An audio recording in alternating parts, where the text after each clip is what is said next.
The last time we spoke, I asked about my husband, who seems like the more in alignment I was getting, the more angry he was getting. And you said, well, don't... we just want to stick this in because it's funny.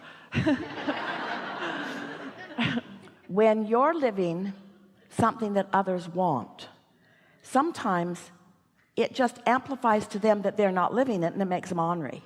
It's sort of like anyone who's living something that you want. Don't you know that feeling of jealousy or that feeling of inadequacy that you feel when someone's just prancing around with something you want, and you look at him, you think, really? You've got it and I don't? Do you know how much I want that? First of all, give everybody a break until they get their bearings. All right, So you said to me, don't worry, he'll catch up. You won't have to go anywhere. You two have a collective vortex. Your inner being knows who this man is. Oh, we shouldn't have said that to you. Because now you're going to point out how that doesn't seem right. Well, but right after that... We never tell you anything that isn't true. It felt so good and so true, but right after that, what happened was a lot of really extreme... You didn't tell him we said that, did you? No. Yeah. A lot of contrast happened for him, and he kind of broke through a lot of stuff, and he had like a really dark night of the soul kind of thing. But then I met another person who I had like an explosive connection to, and he feels like everything in my vortex. But then my husband is having like coming into his awareness, and he told me, well, I've been with other women our whole marriage, like for the last 10 years. So I guess I was confused. I was stuck on when you said, you don't have to go anywhere, you have a collective vortex. Why'd you go? We didn't say there's not other places to go. We said you can find what you want where you are. There's no right or wrong in this, but it's a little bit like, we're just going to tease you a little bit because we really want you to hear this. It's like deciding that you want to have children, and you really want children, and you're really eager about it. Can't wait to play with them and feed them and take them trick-or-treating. That's what one wanting to be pregnant woman said to us. She couldn't wait for them. We know it's weird, but that's what she said. So you get pregnant, and you're so eager, and then you're walking down the street, and there's a lady not watching her baby carriage. There's a baby in there. So you just say, why wait?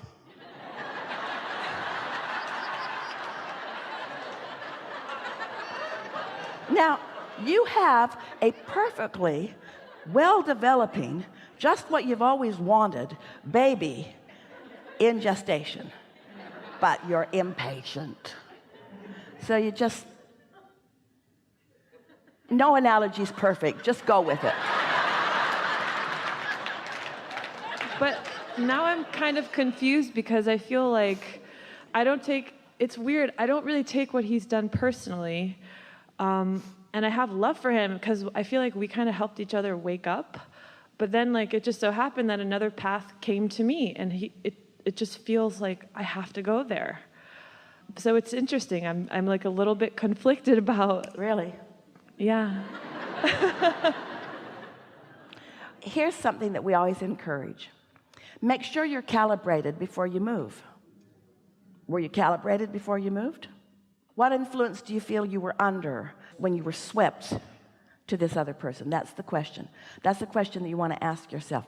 If I had been sitting and writing my segment intending, what was I feeling when that unfolded?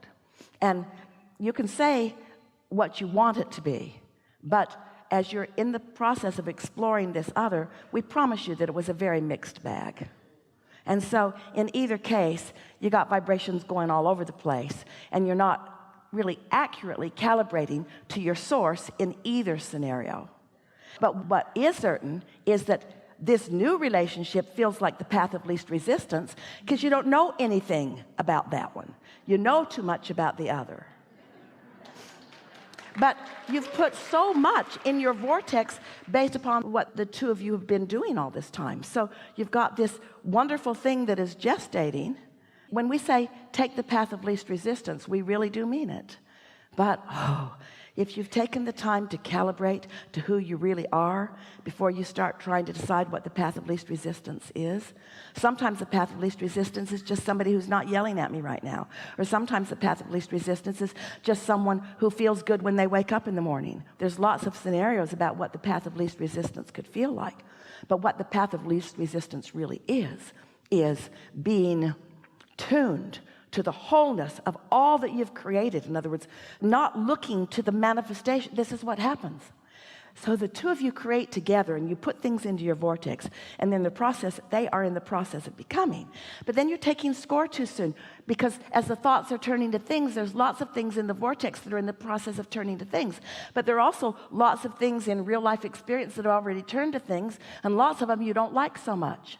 So you're looking at those manifestations, and you're letting the manifestations that don't please you have a higher rating or a higher importance factor than you are tuning to what's over here, because you're not really tuned to what's over here. You're still doing what almost everybody does. You're wanting it to be a manifestation, like the food in the buffet, where you can go, that or that. And those manifestations, there's so much vibrational stuff going on before it's that cut and dried.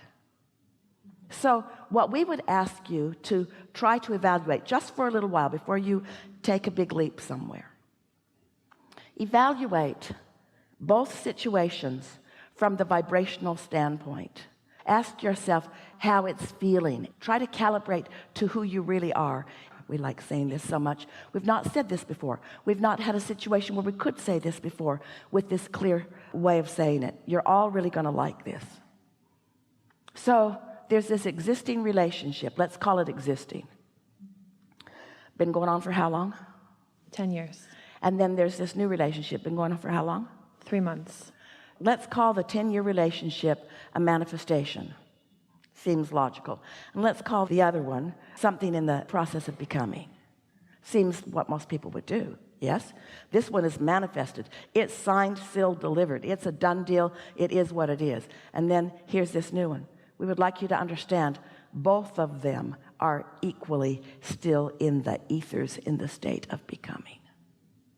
But you can't taste or sniff out the ethers because you're so busy looking at manifestations. And what almost always happens when someone jumps to the new is they get a ways down the road, and the new one is just like the old one, because they didn't do any recalibrating. They just moved away from the parts they didn't want, which means they moved physically away from them, which means they kept them active, and then they were just factored in what was unfolding. And so when the new manifestation comes, different places, different faces, just the same experience over and over again. This is time for recalibration. This is time for remembering who you really are. This is time for remembering all the things that this 10-year relationship, we're not guiding you to that.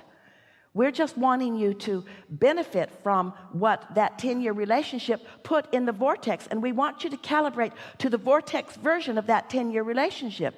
If you can calibrate to the vortex version of that 10-year relationship, then it could come to you from 1,000 places, and it could come fast. It's extra delicious, however, when the relationship that gave birth to the vortex is the relationship that is where you are receiving it. Doesn't have to be that way.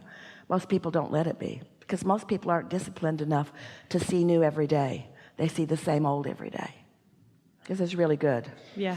And we know we didn't really answer your question in a way that you wanted us to, but we gave you the best relationship understanding that we've ever offered, ever. Yes. Thank you. Yeah.